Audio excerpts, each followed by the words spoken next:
2019च्या विधानसभेनंतर शिवसेनेचे उद्धव ठाकरे, राष्ट्रवादीचे शरद पवार, काँग्रेस यांच्या नेतृत्वाखाली महाविकास आघाडी स्थापन झाली। या आघाडीत समाजवादी पक्ष, शेतकरी कामगार पक्ष, प्रहार जनशक्ती पक्ष आणि काही अपक्ष आमदार सुद्धा होते। या आघाडीनं राज्यातलं राजकारण बदलून टाकलं। त्यानंतरच्या 5 वर्षात काय काय घडलं, या महाविकास आघाडीच्या प्रयोगाचा फायदा आणि तोटा नेमका कोणाला झाला, हेच या व्हिडिओमधून जाणून घेऊया। महाविकास आघाडीने राज्यात सत्ता स्थापनेचा दावा केला आणि 28 नोव्हेंबर 2019ला महाराष्ट्र राज्याचे 19वे मुख्यमंत्री म्हणून उद्धव ठाकरे यांनी शपथ घेतली। महाविकास आघाडीचं 2.5 वर्ष सरकार चाललं। यानंतर जून 2022 मध्ये विधान परिषदेच्या निवडणुका आल्या। या निवडणुकाच महाविकास आघाडी सरकार आणि महाराष्ट्राच्या राजकारणात टर्निंग पॉइंट ठरल्या। विधान परिषदेच्या निवडणुकांचे निकाल समोर आले त्यानंतर दुसऱ्याच दिवशी एकनाथ शिंदे यांच्यासह शिवसेनेतल्या 50 आमदारांनी बंड केलं। शिवसेनेत उभी फूट पडली। यामुळे महाविकास आघाडी सरकार कोसळलं। यानंतर शिंदे भाजपसोबत गेले। या सरकारमध्ये एकनाथ शिंदे यांना मुख्यमंत्री पद मिळालं। पुढे शिवसेना खरी कोणाची यावरून निवडणूक आयोग आणि कोर्टात सुनावणी झाली। निवडणूक आयोगाच्या सुनावणीनंतर एकनाथ शिंदे यांच्याकडेच धनुष्यबाण चिन्ह आणि शिवसेना पक्ष गेला।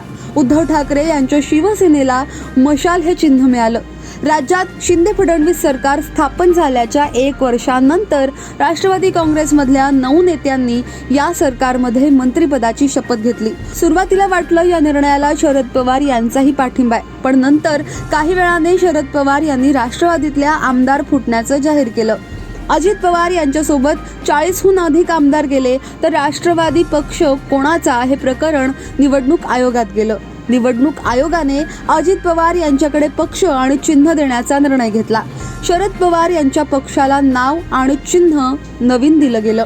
दोन्ही पक्षातल्या फुटीनंतर राज्यात पहिलीच मोठी निवडणूक ही लोकसभा निवडणुकीच्या माध्यमातून झाली। या निवडणुका महाविकास आघाडी विरुद्ध महायुती अशा झाल्या। उद्धव ठाकरे आणि शरद पवार यांच्यासाठी राज्यात सहानुभूतीची लाट असल्याचं बोललं जात होतं।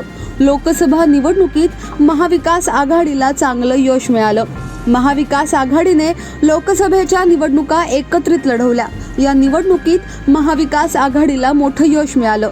महाविकास आघाडी विरुद्ध महायुती अशीच प्रामुख्यानं लढत झालेल्या महाराष्ट्रात महाविकास आघाडीला 30+1 अपक्ष अशा मिळून 31 जागा तर महायुतीला 17 जागा मिळाल्या।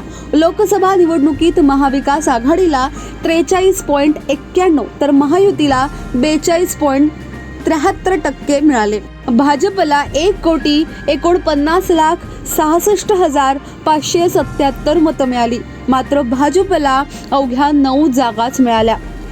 तर लोकसभा निवडणुकीत कोणत्या पक्षाला किती टक्के मतं मिळाली होती ते जाणून घेऊया।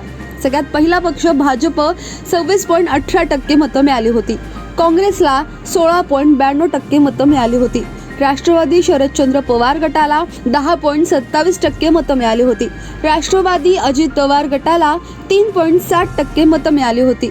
शिवसेना शिंदे गटाला 12.95% मतं मिळाली होती, तर शिवसेना ठाकरे गटाला 16.72% मतं मिळाली होती। लोकसभा निवडणुकीनंतर 4 महिन्यानंतर लगेचच विधानसभेच्या निवडणुका पार पडल्या। या निवडणुकीची महायुती आणि महाविकास आघाडीने मोठी तयारी केली होती, पण महाविकास आघाडीला अपेक्षित यश मिळालं नाही। महायुतीने स्पष्ट बहुमत मिळवलं। महायुतीने लोकसभा निवडणुकीनंतर 3च महिन्यात मोठं काम केलं। राज्यातलं वातावरण बदलवून टाकलं। 4 महिन्यात महायुतीने महाविकास आघाडीला मागे टाकलं। विधानसभा निवडणुकीत कोणत्या पक्षाला किती टक्के मतं मिळाली जाणून घ्या। सगळ्यात पहिले भाजपला 26.77% मतं विधानसभा निवडणुकीत मिळाली।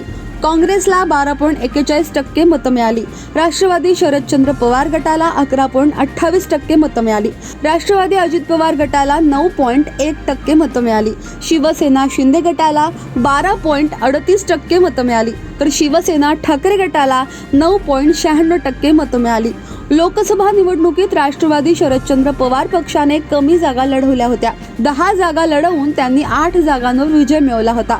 राज्यात महाविकास आघाडीचं सरकार कोसळल्यानंतर राष्ट्रवादी शरदचंद्र पवार पक्ष आणि शिवसेना ठाकरे गटाला मोठा फटका बसल्याचं दिसतंय। विधानसभा निवडणुकीत ठाकरे गटाला 20 जागा, शरद पवार गटाला 10 जागा तर काँग्रेसला 16 जागा मिळाल्यात।